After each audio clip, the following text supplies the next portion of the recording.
দর্শক আমন্ত্রণ আমাদের নিয়মিত আয়োজন ইভ্যালির সৌজন্যে বিদ সংলাপ অনুষ্ঠানে আপনাদের সাথে রয়েছি আমি সুলতান আহমেদ। দর্শক আপনারা জানেন প্রতিদিনই কিন্তু আমরা ব্যবসা বাণিজ্যের নানা বিষয় নিয়ে আপনাদের সামনে হাজির হই এবং তার পুঙ্খানুপুঙ্খ বিশ্লেষণ আমাদের যারা সম্মানিত অতিথি থাকেন তাদের কাছ থেকে আমরা আপনাদেরকে জানানোর চেষ্টা করি আমরা। দর্শক আপনারা জানেন যে এই বছর অর্থাৎ করোনার বছরেও কিন্তু একটি আসলে সাহসী বাজেট ঘোষণা করেছে সরকার। 5,68,000 কোটি টাকা যার আকার এবং যেখানে রাজস্বের লক্ষ্যমাত্রা ধরা হয়েছে 3,30,000 কোটি টাকা, যেটি শুধুমাত্র এনবিআর এর মাধ্যমে আদায় করতে হবে। তার মধ্যে এরই মধ্যে আমরা দেখেছি প্রথম কোয়ার্টার অর্থাৎ জুলাই থেকে সেপ্টেম্বর সময় পার হয়ে গিয়েছে, যেখানে আদায় হয়েছে কাঙ্ক্ষী গত বছরের চাইতে কিছুটা বেশি, যদিও লক্ষ্যমাত্রা চেয়ে কিছুটা কম, তবে আদায়টি কিন্তু প্রায় 50,000 কোটি টাকা, যেটি আসলে অনেকটা সন্তুষ্ট হওয়ার মতো বিষয়। এসব বিষয় নিয়ে আজকে আমরা কথা বলতে চাই। করোনার সময়ও রাজস্ব আদায়ে সুবাতাস, সেই বিষয় নিয়ে আমাদের সাথে দুজন সম্মানিত অতিথি এরই মধ্যে যুক্ত হয়েছেন। আমাদের সাথে যুক্ত হয়েছেন পরিচিত ব্যবসায়ী নেতা একে আজাদ, তিনি সাবেক সভাপতি এফবিসিসিআই। আমাদের সাথে এনবিআর এর সাবেক একজন চেয়ারম্যান যুক্ত হয়েছেন ডক্টর মোহাম্মদ আব্দুল মজিদ, তিনি সাবেক চেয়ারম্যান জাতীয় রাজস্ব বোর্ড বা এনবিআর। আমরা তাদের কাছে যাব, এই বিষয়ে আরও শুনবো বিস্তারিত। তবে যাবার আগে হাতে থাকা একটি রিপোর্ট রয়েছে, সাম্প্রতিক বাজার বিষয়ে বিশেষজ্ঞরা কথা বলেছেন, সেইটি দেখে আসবো। গেল কয়েক মাস ধরে নিত্যপণ্যের বাড়তি দামে নাকাল ক্রেতারা। করোনা আসার শুরুর দিকে দ্রব্যমূল্য সহনীয় থাকলেও তা বেশি দিন স্থায়ী হয়নি। এক এক সময়ে এক এক পণ্যের বাড়তি দামে অসহায় হয়ে পড়ে ক্রেতারা। সম্প্রতি কেজিতে 50 টাকার উপরে উঠে এসে আলু বাজার ব্যবস্থার নাকাল দশাকে স্পষ্ট করেছে। বাধ্য হয়ে 2 ধাপে আলুর দাম নির্ধারণ করে দেয় সরকার, তবে সেই দামেরও কোনো তোয়াক্কা করেনি ব্যবসায়ীরা। বেঁধে দেয়া 35 টাকায় এখনও মিলছে না অতি প্রয়োজনীয় এই পণ্যটি। শুধু আলু নয়, পেঁয়াজ, সবজি, চাল, তেল সহ নিত্যপণ্যের বাড়তি দামে দিশেহারা এখন মধ্য ও নিম্ন আয়ের ক্রেতারা। বিশেষজ্ঞরা তাই বলছেন, বাজারে নিয়ন্ত্রণ নেই সরকারের। সরকারকে বাজারে হস্তক্ষেপ করতে হবে। বাজার মুক্ত ভেবে হাত গুটিয়ে বসে থাকলে আমাদের মতো দেশে বাজারকে দুষ্ট লোকের কারসাজিতে ওঠানামার উপর নির্ভরশীল হতে হবে এবং মধ্যস্বত্বভোগীরা মুনাফা নিয়ে নিবে। সিপিডির বিশেষ এই ফেলোর মতে অনেক ক্ষেত্রেই দাম নির্ধারণ করছে অশুভ সিন্ডিকেট।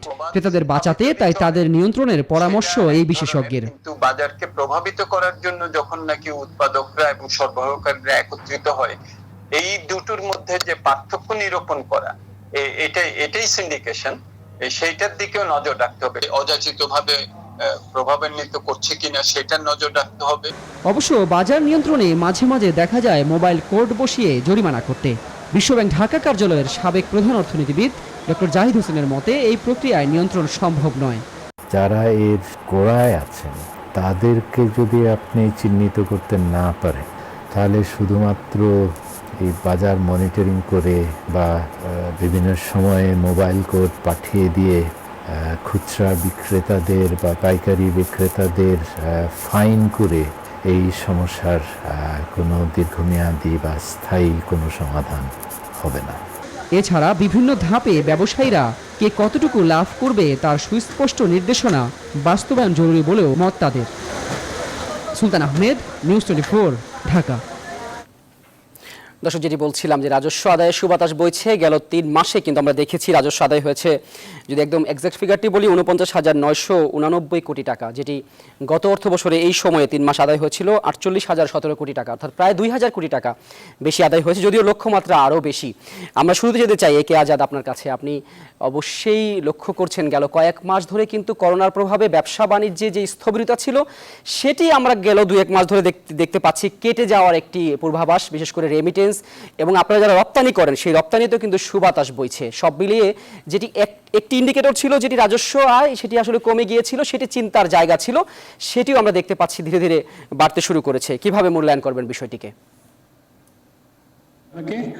দেখুন, করোনার কারণেই কিন্তু আমাদের অর্থনীতিটা পিছিয়ে গিয়েছিল এবং সারা বিশ্বব্যাপী করোনার সংক্রমণ একটু কমে যাওয়ার কারণে আমাদের অর্থনীতিটা আবার চাঙ্গা হয়েছিল। আপনি কারেক্টলি বলেছেন যে আমাদের রেমিটেন্সের প্রবৃদ্ধি এবং রপ্তানি প্রবৃদ্ধি দুটোরই প্রবৃদ্ধি হয়েছে আমার, যার কারণে ওখানে প্রায় আমাদের 24% প্রবৃদ্ধি হয়েছে রেমিটেন্সে, এবং রপ্তানিতে হয়েছে 1.8% প্রবৃদ্ধি হয়েছে, যেটা সত্যি আশাব্যঞ্জক। সারা বিশ্ব যেখানে পিছিয়ে আছে সেখানে আমাদের অর্থনীতি এবং আমাদের এগ্রিকালচারটাও ভালো করেছে। জি। সবকিছু মিলেই আমরা যদি এনবিআর এর আমি এক সপ্তাহ আগের তাদের যে একটা প্রজ্ঞাপন, তাতে দেখিয়েছে তারা 4.11% প্রবৃদ্ধি হয়েছে রাজস্ব গত বছরে একই সময়ের তুলনায়। তো এটা একটা ভালো দিক। এবং এখানে সবচেয়ে বেশি অবদান রেখেছে আয়কর, ভ্যাট এবং কাস্টমস ডিউটিতে আমরা পিছিয়ে আছি, অর্থাৎ আমদানিতে আমাদের অনেক কম। আমদানিতে আমাদের যে বেসিক র মেটেরিয়াল সহ যেসব পণ্য আমদানি হয় সেখানে কমে গেছে, কারণ ডোমেস্টিক চাহিদাও আমাদের কমে গেছে। বাজারগুলো যদিও খুলেছে কিন্তু জনগণের ওইভাবে সমাগম হচ্ছে না, মানুষ ক্রয়, যদিও এখনো বাংলাদেশ কিন্তু যদিও একটা পিছিয়ে পড়া দেশ, তারপরও আমাদের দেশে ই কমার্স এগিয়ে যাচ্ছে, অনলাইনে কিন্তু বিক্রি আস্তে আস্তে বাড়ছে, এটা একটা ভালো দিক। সবকিছু আশার আলো যে আমরা ঘুরে দাঁড়িয়েছি, এ ব্যাপারে আমি মনে করি মাননীয় প্রধানমন্ত্রী তার অবদান অনস্বীকার্য, এবং তার ডাইনামিক লিডারশিপের কারণেই কিন্তু আজকে এতটা আমরা সাহস সঞ্চার করতে পেরেছি এবং আমাদের অর্থনীতি এগিয়ে যাচ্ছে। আমাদের পার্শ্ববর্তী দেশ ভারতের অবস্থা যদি দেখেন, পাকিস্তানের অবস্থা যদি দেখেন, তারা কিন্তু এই অর্থনীতি এইভাবে এগিয়ে নিতে পারে না।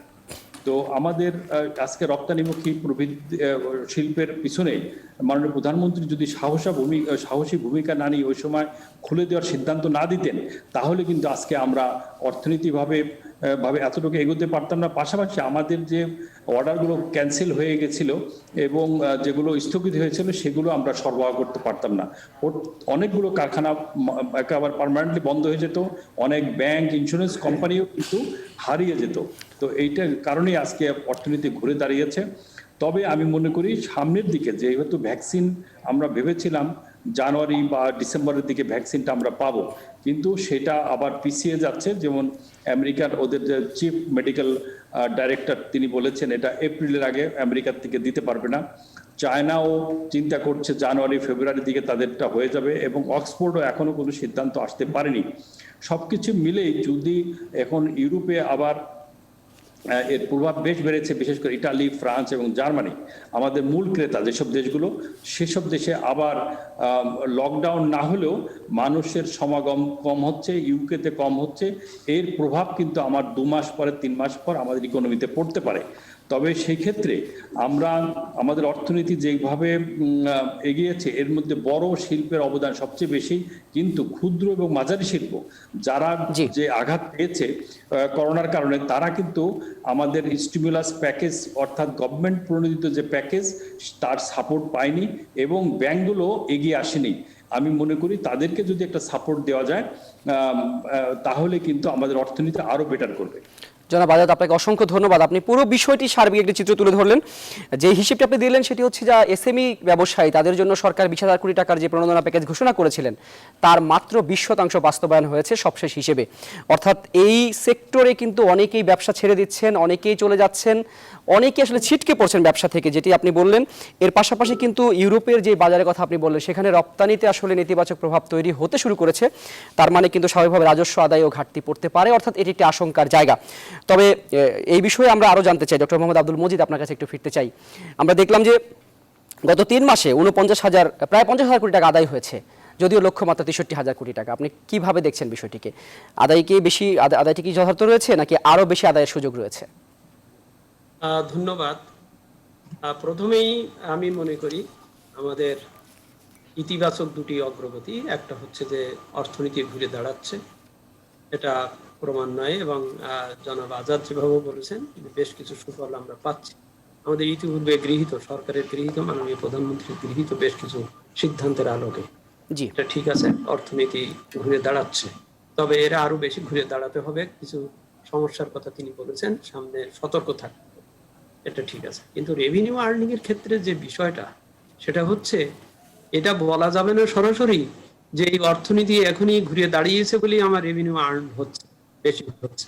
রেভিনিউ আর্নিং আর অর্থনৈতিক কর্মকাণ্ডের ভিতরে কিন্তু একটা সময়গত একটা ব্যবধান থাকে। এই মাসে যে কর্মকাণ্ড হচ্ছে তার রেভিনিউ আর্ন হবে পরের মাসে, এবং হিসাবায়ন হবে তার পরের মাসে। সুতরাং এই প্রথম 3 মাসে যে গতবারের তুলনায় সংখ্যাতাত্ত্বিকভাবে যে মনে হচ্ছে 2000 কোটি টাকা বেশি হয়েছে, এটাকে আমি বলবো যে এটা কিন্তু এই অর্থনীতির এই অর্থ বছরের এই সমসাময়িক সময়ের অগ্রগতি না।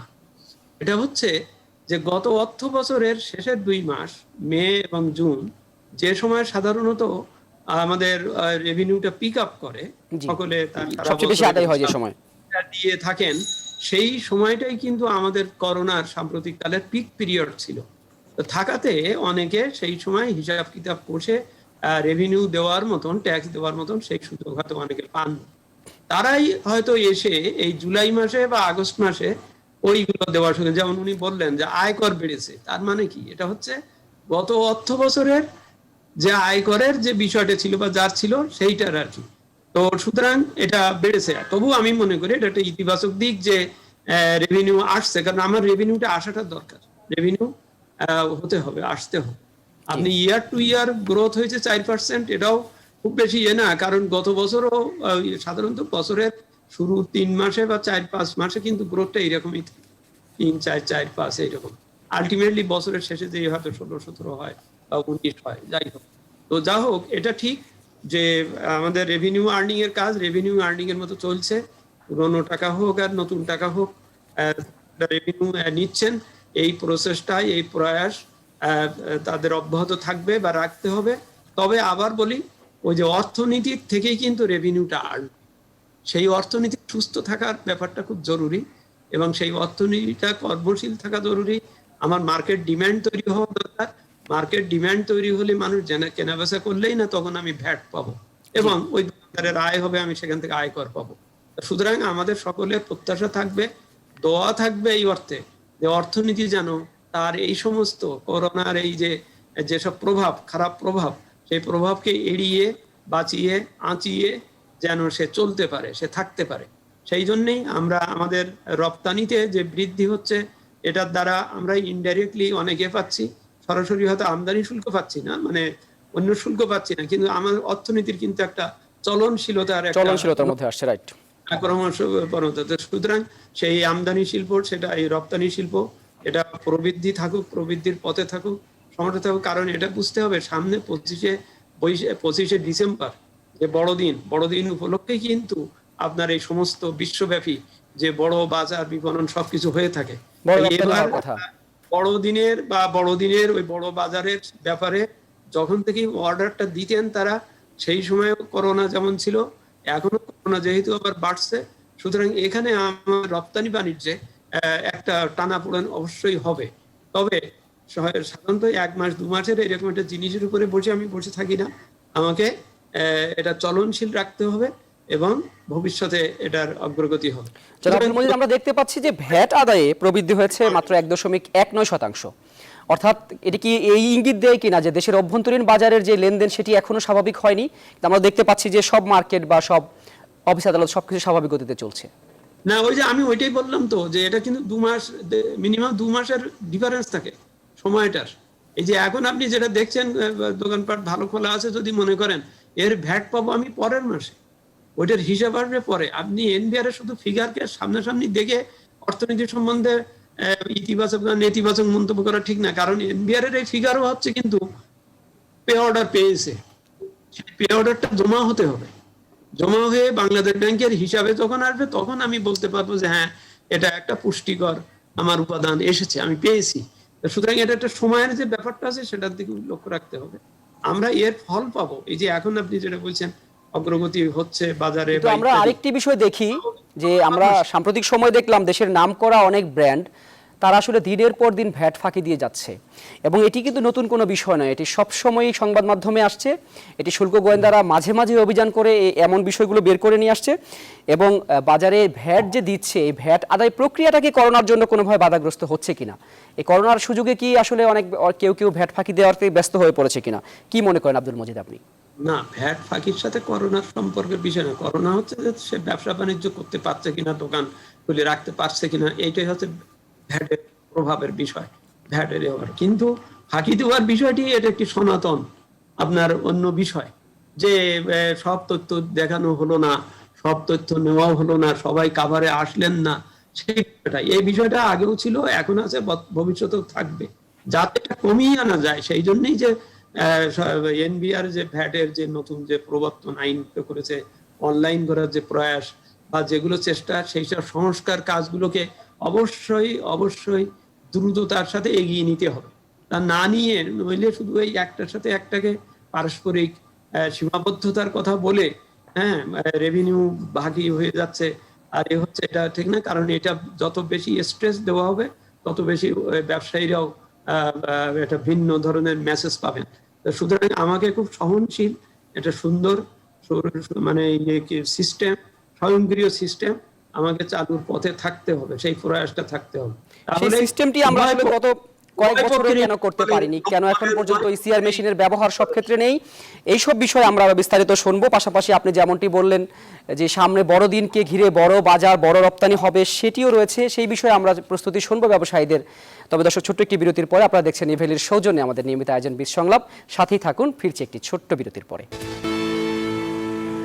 দর্শক, বিরতির পরে আবারও আমন্ত্রণ, আপনারা দেখছেন ইভেলির সৌজন্যে আমাদের নিয়মিত আয়োজন বীজ সংলাপ অনুষ্ঠান। আজকে যে বিষয়ে আমরা কথা বলছি, রাজস্বের সুবাতাস, সেই বিষয়ে আমাদের সাথে দুজন অতিথি রয়েছেন। এরই মধ্যে আপনারা জেনেছেন, তাদের কথা শুনেছেন। আমরা এবার শুরুতে যেতে চাই একে আজাদ আপনার কাছে। যেমনটি বিরতিতে যাবার আগে নানা বিষয়ে আলোচনা হচ্ছিল, সামনে বড়দিন, সেটিকে কেন্দ্র করে আপনারা বড় লক্ষ্যমাত্রা নিশ্চয়ই নির্ধারণ করেছেন, কারণ বছরের সবচেয়ে বড় সিজন আপনাদের এটি। আমরা দেখতে পেয়েছি গেল কয়েক মাস ধরে কিন্তু এমনিতেই রপ্তানি আয় ইতিবাচক, যদিও আমদানি হচ্ছে খুবই কম। তার পাশাপাশি বড়দিনকে কেন্দ্র করে আপনাদের কত বড় লক্ষ্যমাত্রা? এবার আপনাদের যারা বায়ার রয়েছেন তারা আসলে কতটুকু অর্ডার বাড়াচ্ছেন, কি বুঝছেন পরিস্থিতি, কি বুঝছেন? এই আমি দুটো জিনিস বলি, এক হলো আভ্যন্তরীণ মার্কেট, আর একটা হচ্ছে বিদেশি মার্কেট। জি। আমি যদি আভ্যন্তরীণ মার্কেটের কথা বলি, দেখুন গত দুটো ঈদ এবং আর একটা হচ্ছে পহেলা বৈশাখ, এটাকে কেন্দ্র করে চলে গেল, আবার পূজাও চলে গেল। তো ওই কয়েকটাকেই মেনলি বড় উৎসব, সেই সবকে কেন্দ্র করেই দোকানপাট বিক্রি, কেনাকাটা সবকিছু হয়। কিন্তু গত দুটো ঈদে তেমন কোনো বিক্রি হয়নি, পহেলা বৈশাখ বিক্রি হয়নি। তবে এখনো আমরা পুরো বুঝি নেই পূজাতে কিরকম বিক্রি হয়েছে। তো সবকিছু মিলেই যারা এটার উপর নির্ভরশীল, অনেকে কিন্তু আমি জানি লোকাল অনেক দোকানপাট, তাদের বিক্রি খুব কম। ব্যাংকের থেকে যারা লোন করেছিলেন, ব্যাংকেতে লোন রিপেমেন্ট করতে পারছেন না, অনেকে কর্মচারী ছাঁটাই করেছেন, যেসব কর্মচারী ঢাকায় ছিল তারা গ্রামে চলে গেছেন। সবকিছু মিলেই কিন্তু আমি যদি ব্যাংকের কথা দেখি, প্রত্যেকটা ব্যাংকেই প্রায় অনাদায়ের পরিমাণ দাঁড়িয়েছে 15 থেকে 20%। ক্লাসিফাইড যারা বলে নন পেমেন্ট। আপনার আজকে যদি আমাদের অর্থনীতিতে সবচেয়ে বেশি অবদান রাখে কিন্তু সার্ভিস সেক্টর, অর্থাৎ ব্যাংক, ইন্স্যুরেন্স কোম্পানি, হোটেল, রেস্তোরাঁ, ছোট ছোট দোকানপাট, এইসবই কিন্তু সবচেয়ে বড় অবদান রাখে। সেই রেভিনিউর সবচেয়ে বড় আর্নিং আসে এই সার্ভিস সেক্টর থেকে। সেটাই অবস্থা খুব করুন। যদিও টেম্পোরারি আমি রাজস্বটা দেখছি যে বিরাট একটা positive, but in long run এটা অব্যাহত রাখাটা বোধহয় কঠিন হয়ে দাঁড়াবে, যেভাবে আমরা দেখছি যে মার্কেটের অবস্থা। দ্বিতীয়ত কথা হচ্ছে, আপনি রপ্তানির কথা যদি ধরেন, রপ্তানিতে আমি শুরুতেই বলেছি আমাদের মূল বাজার হচ্ছে ইউরোপ এবং দ্বিতীয় বাজার হচ্ছে আমেরিকা, তারপরে পার্শিয়ালি চায়না, ইন্ডিয়া, জাপান, এইসব দেশেও আমরা কিছু কিছু পণ্য পাঠাই। সেসব দেশের এবং মিডল ইস্টেতে আমাদের অল্প কিছু পণ্য যায়। সবকিছু সামনের দিনগুলো খুব ভালো যাবে বলে আমার মনে হচ্ছে না। আমরা খুবই আতঙ্কিত। তবে এতটা শুনেছি, নতুন করে তারা লকডাউন দিবে না, তবে অনলাইনের সেলটা ভালো যাচ্ছে, এটাই আমাদের একটা আশার আলো। তবে এখনো আমাদের কিন্তু ফুল ক্যাপাসিটিতে আমরা ফ্যাক্টরি রান করছি না। আমরা কিন্তু এখনো 70 to 80% ক্যাপাসিটিতে চলছে। যদি বড় ধরনের এটা ছড়িয়ে পড়ে তাহলে কিন্তু এটা আবার পিছিয়ে, আমাদের অনেক অর্ডার ক্যান্সেল হতে পারে, অনেকে মাল হোল্ড করতে পারে, তাতে কিন্তু আমরা আবার একটা বিপদের সম্মুখীন হতে পারি। গত এক সপ্তাহ আগে আমি দেখেছি একদিনে আমেরিকাতে ইনফেক্টেড হয়েছে 83,000 জন, যেটা গত বছরের তুলনায় অনেক বেশি। সেটা কিন্তু আমাদের আতঙ্কের ব্যাপার। ইটালিতেও লোক মারা কম যাচ্ছে, কিন্তু ইনফেকশন কিন্তু দ্রুত ছড়াচ্ছে, ইউরোপে বিশেষ করে। তো সবকিছু মিলে কিন্তু আমরা চিন্তিত। তবে এখনো ওইরকম কিছু আতঙ্কিত হওয়ার মতো তেমন কিছু আসে নাই। বাজার বড়দিন আসতে আর 2 মাস বাকি, সেই ক্ষেত্রে এখনই তো বায়াররা মনে হয় আপনাদেরকে অর্ডার করা শুরু করেছেন। পরিস্থিতি কি পর্যালোচনা করছেন আপনারা? এই বড়দিনকে কেন্দ্র করে তো এই স্পেশাল ওইরকম কোনো অর্ডার করে না, ওরা সিজনাল অর্ডার করে। মনে করেন এই শীতের মধ্যে এই অক্টোবর, নভেম্বর, ডিসেম্বর 3 মাসের অর্ডার একসাথে করে ওরা। তখন ওই মালগুলোর ডেলিভারি ওখানে ওরা স্টোরে রাখে, স্টোরের থেকে যখন যেটা পণ্য বিক্রি হয় তখন সেই মালটা তারা স্টোরে শিপমেন্ট করে। এগুলো তারা 3-4 মাস আগেই প্লেস করেছে। বড়দিনকে কেন্দ্র করে যা করার করেছে। এখন যদি সেলটা কম, বড়দিনে কম হয়, যদি ইনফেকশন বেড়ে যায়, নববর্ষের একসাথে, নববর্ষ বড়দিন সবকিছু একসাথে মিলেই করে, তাহলে কিন্তু সামনের দিনগুলোতে অর্ডার কম আসবে, সেই ক্ষেত্রে কিন্তু আমাদের এক্সপোর্ট নেগেটিভ আসবে এবং তার ইম্প্যাক্ট রাজস্ব আসবে। ধন্যবাদ জনাব এ কে আজাদ। ডক্টর মোহাম্মদ আব্দুল মজিদ, আপনি নিশ্চয়ই শুনছিলেন বাংলাদেশের অন্যতম বড় ব্যবসায়ী নেতা তার কথা, যেটি আসলে একটি শঙ্কার কথাও তিনি বললেন। যেমনটি আমরা শুরু করেছিলাম যে রাজস্ব সুবাতাস দিয়ে, স্বাভাবিকভাবে শঙ্কাও রয়েছে আমাদের, কারণ আমাদের যে রপ্তানির প্রধান গন্তব্যগুলো সেখানে কিন্তু করোনা ভাইরাস এরই মধ্যে দ্বিতীয় ধাপে বাড়তে শুরু করেছে। আপনি একটু বলবেন যে দেশের অভ্যন্তরীণ বাজার নিয়ে আসলে কি আমরা আশাবাদী হতে পারি কিনা, কারণ বাংলাদেশে তো এখনো পর্যন্ত কোভিড অনেকটাই একেবারেই বলা যায় যে নিয়ন্ত্রণের মধ্যে রয়েছে, এবং এই পরিস্থিতি কি সামনে যদি আরেকটু ভালো হয় তাহলে অভ্যন্তরীণ বাজার দিয়েও কি ভ্যাট কিংবা আয়কর এগুলা দিয়ে কি আমরা আসলে এই রাজস্বের ঘাটতি পূরণ করতে পারবো কিনা? না, রাজস্বের যে এস্টিমেট এটা কিন্তু আসলে খুব বেশি করে আছে। আপনি ঘাটতি শব্দটাই যখন বলবেন তখন আমি ওই লক্ষ্যমাত্রা কত তার সাথে বিয়োগ করেই বলবো ঘাটতি। ওই এমনি লক্ষ্যমাত্রা বেশি করে রাখা আছে, এটা ঠিক আছে, এটা আলোচনার বিষয় আনার দরকার নেই। যে এটা পয়েন্ট হচ্ছে আমার অর্থনীতি যদি চলমান থাকে, চলনশীল থাকে, তাহলেই আমার ভ্যাট আদায় হবে বা ইয়ে হবে। আর আমদানি রপ্তানির থেকে তো আমার ওইভাবে আসে না ডাইরেক্টলি, কিন্তু আমার ইনডাইরেক্টলি অন্য আয় আসে। আমদানি নাই, আমদানি অর্থাৎ রপ্তানি আশঙ্কাজনকভাবে কমে গেছে, অনেক আমদানিও হবে, আমদানি হলে আমদানি শুল্ক হবে ইত্যাদি। সুতরাং এটা কিন্তু পারস্পরের ক্রাউডিং ইফেক্ট আছে একটার উপরে আরেকটা। সুতরাং সার্বিকভাবে যদি আমার অভ্যন্তরীণ ডিমান্ড সাপ্লাই বিষয়টা, পরিস্থিতিটা, বাজারটা যদি চালু করতে পারি বা ভালো থাকে, তাহলে আমি একই সাথে ভ্যাট এবং আয়কর এই দুটোর ক্ষেত্রে আমার হবে। আর যদি আমার আন্তর্জাতিক ব্যবসাটা ভালো থাকে, তাহলে আমদানি রপ্তানির জন্য আমার আমদানির কাঁচামাল আনার যে আমদানি, সেখান থেকে আমার আমদানি শুল্ক বা এগুলো আসবে। সেটা পণ্য টু পণ্য এটা ডিফার করবে। দেখার বিষয় হচ্ছেই যে আশঙ্কাটা থেকে যাচ্ছে, আশঙ্কাটা থাকবে। আপনি যে সুবাতাস দিয়ে শুরু করলেন, ওই সুবাতাসটা ঠান্ডা বাতাস হবে, কেননা সামনে একটা শীতকাল। এমনিতে নানান ভাবে নানান ইন্ডিকেশন থেকে বলা হচ্ছে শীতকালে করোনার প্রকোপ বাড়বে। 1, 2 হচ্ছে যে এই যে 5-6 মাস আমরা যেভাবে থাকলাম প্রত্যেকের জীবনযাত্রার, সেখানে কিন্তু এক ধরনের এই একটা মানসিক বা এক ধরনের আমি কি বলবো একটা সাইকোলজিক্যাল উইকনেসও কিন্তু চলে এসেছে মানুষের। যেমন প্রথম যখন আক্রমণ হয় আপনার, তখন কিন্তু আগের জিলটা ছিল বা ইয়ে ছিল যে আপনি ঠিক আছে, আপনি ভালো আছেন বা ইত্যাদি। এখন দ্বিতীয়বার যখন আক্রমণ হবে, তখন আপনার একটা বেনিফিট হবে যে আপনি ইতিমধ্যে এক্সপেরিয়েন্সড হয়েছেন, আপনার কি কোথায় কি হয় না হয় আপনি জেনে গেছে। কিন্তু এট দ্য সেম টাইম আপনার ভিতরে কিন্তু দুর্বলতা চলে এসছে। এবং আপনার যেমন দুর্বলতা বলতে আমি আমার শারীরিক দুর্বলতার কথাও বলছি না, আমার অর্থনীতিতেও। কারণ আমার ওই যে ক্ষুদ্র মাঝারিরা, তারা কিন্তু অনেকে খুব শ্যাটার্ড হয়ে গেছে, যে অর্থে বলি আর কি। ওই যে অনেকে চাকরি চলে যেতে হয়েছে, বড়দেরও অনেক ক্ষতি হয়েছে। তো সুতরাং সেই ক্ষতিটাকে নিয়ে তাকে কিন্তু মোকাবেলা বিপদের দিনগুলো। সেই কারণেই এটা এই থাকুক যে আমাদের আত্মবিশ্লেষণ, মানে আত্ম উন্নতির চেষ্টার ভিতরে, পরিকল্পনায়, নীতিমালায় সব দিক দিয়ে সবসময় লক্ষ্য রাখতে হবে যে আমি যেমন প্রণোদনা যেটা দেওয়া হয়েছে, সেই প্রণোদনা যদি, যেমন আপনি বলছিলেন যে এসএমই সেক্টর কিন্তু 20% বেশি বা এর বেশি সে পায়নি, এই পাওয়ার ব্যাপারটা নিশ্চিত করতে হবে। তারপরে যারা ওই যে নিয়েছেন, তারাও তো শোধ করার জন্য তাদের তো একটা সময় বেঁধে দেওয়া হয়েছিল, সেই সময় তো চলে যাচ্ছে। কেননা আমরা জানতাম না করোনা এতদিন থাকবে। আমরা যখন মে মাসে যখন প্রণোদনা দিয়েছিলাম, তখন আমরা মনে করেছিলাম 2-3 মাসের মধ্যে পরিস্থিতির উন্নতি হবে, ওনারাও টাকা শোধ করতে পারবেন, কাজ হবে সবকিছু। কিন্তু করোনা কিন্তু প্রলম্বিত হচ্ছে। করোনা প্রলম্বিত হলে একটা বললাম মানসিক শক্তি, অর্থনৈতিক শক্তির যেমন দুর্বলতা থাকবে, বাড়বে। আবার একই সাথে আমার এক্সপেরিয়েন্সটা, আমি যদি ইতিমধ্যে ওই অবকাঠামোগুলো যদি ভালো করে তৈরি করতে পেরে থাকি, আমি যদি ডাক্তার, তারপরে যে হেলথ টেকনোলজিস্ট, কারণ এখন যে পরিস্থিতি হয়েছে, এখন কিন্তু আর কেউ হাসপাতালে যাওয়া বা এইসব ব্যাপারগুলোতে আর কেউ বেশি কিন্তু নির্ভরশীল হতে পারছে না বা পারছে করছে না। না, এক ধরনেরই আসছে।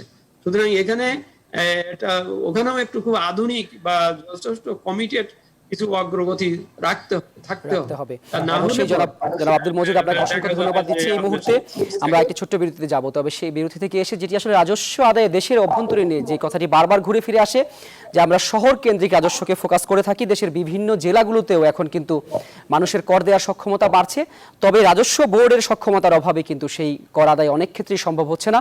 সেখানে কি করা যায়, আপনি একজন সাবেক চেয়ারম্যান হিসেবে এনবিআর কিছু পরামর্শ আপনার কাছ থেকে আমরা শুনবো। তবে দর্শক, এসব বিষয়ে আলোচনা করব ছোট্ট একটি বিরতির পরে, সাথেই থাকুন। দর্শক, আমন্ত্রণ আরও একবার, আপনারা দেখছেন এভেলির সৌজন্যে আমাদের নিয়মিত আয়োজন বিদ সংলাপ। আজকে যে বিষয়ে আমরা কথা বলছি, রাজস্বের সুবাতাস। সেই রাজস্বের সুবাতাস আসলে শেষ পর্যন্ত বছরের থাকবে, সেই প্রত্যাশা অবশ্যই সবার থাকবে। যেটি বিরতিতে যাবার আগে যে বিষয়গুলো নিয়ে কথা বলছিলাম, ভ্যাট এবং ট্যাক্স আদায়ের নানা জটিলতার কথা, জনাব আব্দুল মজিদ আপনি আসলে বলছিলেন যে সারা দেশব্যাপী একটি বিষয় উঠে আসছিল, যে সারা দেশব্যাপী আসলে আমরা কি করে আসলে রাজস্ব আদায় করা যায়। এই ক্ষেত্রে এনবিআর এর একটি পরিকল্পনা ছিল এই বছরকে কেন্দ্র করে, যে তারা আসলে পার্ট টাইম ভিত্তিতে প্রায় 10 থেকে 20 হাজার ছাত্রছাত্রী নিয়োগ দেওয়ার কথা রয়েছিল এই বিষয়ে সারা দেশব্যাপী সচেতনতা তৈরি করার ক্ষেত্রে। নিশ্চয়ই করোনার জন্য সেটি হচ্ছে না, তাহলে আসলে সারা দেশব্যাপী এই যে কর জাল, সেটিকে কি করে আসলে ছড়িয়ে দেওয়া যায়? ধন্যবাদ। অ্যাকচুয়ালি আমরা দেশের প্রত্যন্ত অঞ্চল পর্যন্ত যাওয়ার ক্ষেত্রে আমাদের একটা বড় কর্মসূচি ছিল আয়কর মেলা। বিশেষ করে ঢাকা শহরে তো একটা নির্দিষ্ট সময় হতো, কিন্তু বাইরের গুলোতে আমাদের ছিল যে প্রতিটা উপজেলায় আমাদের অফিসাররা একটি নির্দিষ্ট তারিখে যাবে, যে ওখানকার যারা যারা করদাতা হতে পারেন বা আছেন তাদেরকে একই সাথে অ্যাডভাইসও করবে এবং তাদেরকে টিম খুলে দেবে বা ইত্যাদি করে দেবে। তো সেই কর মেলাটা এবার হচ্ছে না, সামাজিক ডিস্টেন্সের কারণে বা অনেক সমস্যার কারণে। কিন্তু আমি মনে করি উপজেলা লেভেলে এই কর মেলা হতে পারে। ঢাকায় হয়তো করা যাবে না বা বড় শহরে হয়তো করা যাবে না, কিন্তু উপজেলা লেভেলে এই কর্মসূচিটা থাকতে হবে। থাকলে ওই যে বলছে কিছু ছাত্রদের নিয়োগ করা বা ইত্যাদি, এই কাজ বা কি সাম্প্রতিককালে এটাও শোনা যাচ্ছে তারা এটা জরিপেরও কথা ভাবছে আর কি। হ্যাঁ, জরিপ করা আমি মনে করি এটার আর এখন প্র্যাকটিক্যালি প্রয়োজন নাই। কেননা জরিপ নিজেই দেখা গেছে যে খরচ হয় 25 টাকা, আয় হবে 13 টাকা, এই ধরনের। মানে ওই জরিপের নামেই শুধু জরিপ হবে, তারপরে সেই ফাইল খোলা হয় না, দেখা হয় না। আমরা প্র্যাকটিক্যালি দেখেছি 97-এ বদিউর রহমান সাহেব যখন ছিলেন, 2007-এ তিনিও জরিপ করেছিলেন 96,000, সেই ফাইল আমি পরে খুঁজে পাইনি। মানে ওই জরিপ পর্যন্তই কাজ হয়েছিল শুধু। পরে সময় আমি আলাদাভাবে একটা 2.5 লাখ লোকের স্বপ্রণীত করদাতা বানিয়েছিলাম, সেটারও কাজ হয়নি। আমি মনে করি এখন আমার অর্থনীতি যে অবস্থায় আছে, আমি শুধু যদি এক্সিস্টিং আমার যেসব পলিসি আছে, রুল আছে, সেইগুলো যদি আমি অ্যাপ্লাই করি তাহলে কিন্তু হয়ে যায়। যেমন আমি বলি, গত 2-3 বছর আপনারা লক্ষ্য করেছেন যে সমস্ত সরকারি এবং বেসরকারি অফিসের সমস্ত কর্মচারীকে করের আওতায় আনার জন্য কিন্তু বেশ কিছু পদক্ষেপ নেওয়া হয়েছে এবং সবাই কিন্তু এখন সেটা করেছেন। আমাদের ঝাম করে কিন্তু আমার অনেকগুলো টিন বেড়ে গেছে। সেই রকম আমি যদি এখন ব্যাংকের ধরি, যে তোমার ব্যাংকে কত লোকের অ্যাকাউন্টস আছে, তাদের টিন আছে কিনা, তাদের আয়করের অটোমেশন সিস্টেম যেটাকে বলি আমরা, সেটি যদি বাস্তবায়ন করা যায়, এইটা যদি এনশিওর করি, তাহলে আমি মনে করি আমার 80%, 70% আমার করদাতা বেড়ে যাবে। ধন্যবাদ আপনাকে জনাব আব্দুল মজিদ। আমরা একটু এই বিষয়ে এদিক ওদিক করে আমার দৃষ্টির বাইরে চলে যাচ্ছে করদাতা। আমাকে এনফোর্স। ধন্যবাদ আপনাকে জনাব একে আজাদ। আপনার কাছে একটু ফিরতে চাই। আপনারা বারবার একটি কথা বলেন, যারা প্রতি বছর কর দিচ্ছেন, করের লক্ষ্যমাত্রা যখন বাড়ানো হয় তখন আপনাদের দুশ্চিন্তা বেড়ে যায়, কারণ আপনারা বলে থাকেন করের জাল বাড়ছে না, বরং আমাদের উপরই চাপ দেওয়া হচ্ছে। এই ক্ষেত্রে করের জাল বাড়াতে কি কি পরামর্শ দেবেন? দেখুন, এখানে দুই ধরনের কর, একটা হলো ব্যক্তি পর্যায়ের কর আর একটা হচ্ছে কর্পোরেট ট্যাক্স। কর্পোরেট ট্যাক্স সরকার বেশ কিছু কমিয়েছে, এটা মোটামুটি এখন আসছে। তারপরে মনে করি we are one of the highest এই সাবকন্টিনেন্টের মধ্যে। আপনি যদি দেখেন জিডিপি কর রেশিও বাংলাদেশের সবচেয়ে খারাপ অবস্থা, না সবচেয়ে কম। মানে কর পরিমাণ এত হাই, যার জন্য মানুষ মনে করে যে একটা সমঝোতা করলে, বেশ কিছু মানুষ, সবাই না, একটা করদাতা একটা অংশ মনে করে যে আমি সমঝোতা করেই আমাকে দিতে হবে না। আপনি দেখেন আমরা যারা ব্যবসা করি, আমরা 35% বা 37% বা বিভিন্ন মেয়াদে আমরা কর দিচ্ছি। ওই টাকাটা যদি আমার ব্যক্তি পর্যায়ে আসে, তখন কিন্তু আবার আমার হাইস্ট কর ওখানে আমার 30% দিচ্ছে হচ্ছে। ওখানে 37 দিয়ে আসলাম, আবার এখানে 30% দিচ্ছি। এখন 25, এবার 25 হাইস্ট আপনার হাইস্ট ক্যাটাগরি 30 এখন। আমাদের করের হলো 30%, আমরা যে কর দেই আমাদের আরো 5% বাড়িয়ে দিয়েছে। আমি তো one of the highest tax payer, তো সেটা এখন আপনি ওখানে দিচ্ছেন 37.5, আবার আমি ব্যক্তি পর্যায়ে এসে 30% দিচ্ছি। তাহলে আপনি দেখেন কয়জনের এইভাবে কর, আর আমি what service I am getting out of that. আমি এই যে করটা দিচ্ছি তার আমি সার্ভিসটা কি পাচ্ছি? গভর্নমেন্ট হসপিটাল আমি কি ট্রিটমেন্ট পাবো? সরকারি রেলে কি আমি যাতায়াত পাবো? আমি বিমানে কি ওই সুযোগ সুবিধা? এটাই বলা আছে, আমাদের হাইয়েস্ট ট্যাক্স পেয়ারদেরকে বলা আছে এইসব জায়গায় আপনি অগ্রাধিকার পাবেন। কি সরকারি হসপিটালে আপনি চিকিৎসার জন্য অগ্রাধিকার পাবেন, 1। 2, বিমানে এবং বাংলাদেশের বাইরে যে এমবাসি গুলো আছে তারা আমাকে সেবা করবে। আর ট্রেনে, রেলে এবং বিমানে আমি অগ্রাধিকার পাবো সিট বরাদ্দের ক্ষেত্রে। তো এই হলো সুযোগ সুবিধা, যার কারণে আপনি এই যে হার্ড আর্নিং মানি, এই টাকা দিতে হলে আমাকে মনে করি এইসব জায়গায় আমাদের বরং হাইস্ট ট্যাক্সের 30 না করে আমার 20 করেন, যেখানে 25 আছে সাধারণ ট্যাক্স পেয়ারা, আমাকে 20 করেন, তাহলে আমি আরো এনকারেজড হব। আমি মনে কর্পোরেট ট্যাক্স 37.5 করেছেন, নেইবার কান্ট্রিতে 35-এর 25-এর উপরে নাই, সেখানে নিয়ে আসেন, তাহলে হবে সবাই ট্যাক্স দিতে আগ্রহী হবে। 1। তারপর বিরাট একটা জনগোষ্ঠী, আমার 30 লাখ লোক আছে 3 নাম্বার, এই লোকগুলি ট্যাক্স আপনার প্রতি বছর রিটার্ন সাবমিট করে। তাহলে 16 কোটি 18 কোটি দেশের মানুষ, যেখানে মিডল ইনকামের দেশে আমি চলে যাচ্ছি, যেখানে মাথাপিছু আয় $1400, সেখানে আমার এত লোক অনাদায়ী থাকবে ট্যাক্স কারণে। যেই জন্যই বলছি প্রত্যেকটা যদি যতদিন পর্যন্ত ডিজিটালাইজ না করে প্রত্যেকটা লোকের আয় ব্যয় সমস্ত কিছু ডিজিটালাইজ না হবে, যতদিন পর্যন্ত এনবিআর এর জবাবদিহিতা না আসবে, ততদিন পর্যন্ত আমরা এই ব্লেম নিতেই থাকবো যে আমরা ট্যাক্স পে করি না।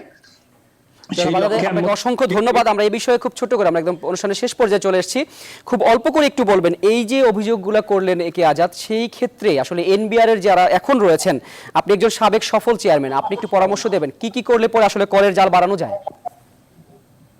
না, অ্যাকচুয়ালি অভিযোগ যেগুলো করেছেন এগুলো কিন্তু আমি মনে করি এটা পরস্পর পদ্ধতিগত ভাবেই এটা উঠে আসছে। মনে হচ্ছে যে যিনি কর দেন তাকেই বোধহয় বেশি চাওয়া হচ্ছে বা তার কাছে যাচ্ছে। এটার কারণটা হচ্ছে ওই যে এটা সমতার ভিত্তিতে যদি সকলের মধ্যে যদি আসে, হ্যাঁ, আমার যদি 10 টাকা যদি টার্গেট দেন আর আমার করদাতা থাকে যদি 2 জন, তাহলে 5 টাকা করে। কিন্তু আমার যদি 10 টাকা টার্গেট দিয়ে আমার যদি করদাতা থাকে যদি 4 জন, তাহলে 2.5 টাকা করে পড়বে। দেখেন সে এমনি। সুতরাং আমার ওই করদাতার সংখ্যা বাড়াতে হবে। মানে যে কথাটি বলছিলেন যে গ্রামে গঞ্জে এখন অনেকেরই সক্ষমতা তৈরি হয়েছে, তাদেরকে কেন এনবিআর কর জালে আনতে পারছে না? কেন এই যে এনবিআর কেন পারছে না, এই কথার জবাব বোধহয় আমার মনে হয় জাতিসংঘের সেক্রেটারি জেনারেলও দিতে পারবেন না। পয়েন্ট হচ্ছে যে কেন আমি এই সিস্টেমের ভিতরে তাদেরকে ফোল্ডের ভিতরে আনার ব্যাপারে আমি যে পদ্ধতিতেই হোক, আমি ওই জন্যই বললাম যে আপনি ব্যাংকে যান, প্রত্যেকটা ব্যাংকের প্রত্যেকটা অ্যাকাউন্ট আপনি এখন চেক করেন ভালো করে, এবং করে করে আপনি মিলান, হিসাব মিলান, ভাই তুমি ব্যাংকে টাকা রাখতে পারছো, দেখা যাবে যে ওর টিনটা ভুয়া অথবা সে দিচ্ছে না, এবং ব্যাংকও তার অ্যাকাউন্ট ঠিক রাখার জন্য বলছে আচ্ছা ঠিক আছে এটা আমি ম্যানেজ করব। এই ম্যানেজের মধ্যে চলছে আসলে, এই কারণে রাজস্ব আদায় হয়তো বা কাঙ্ক্ষিত আদায় হচ্ছে না। আমরা আশা করি আগামীতে এই ম্যানেজ সিস্টেম কি বাদ দিয়ে আমরা আসলে রাজস্ব আদায়ে গতি ফিরবে, এবং বছর শেষে 3,30,000 যে লক্ষ্যমাত্রা সেটি আশা রইল যে সেটি আসলে আদায় হবে। জনাব একে আজাদ, আপনাকে অসংখ্য ধন্যবাদ। ডক্টর মোহাম্মদ আব্দুল মজিদ, আপনাকেও ধন্যবাদ। আশা করি বীজ সংলাপের পরের কোণে পর্বে আমরা অবশ্যই আপনাদেরকে অতিথি করে পাবো। দর্শক, আপনারাও ভালো থাকুন, সুস্থ থাকুন, এবং সব খবর সবার আগে দেখতে চোখ রাখুন নিউজ 24-এ।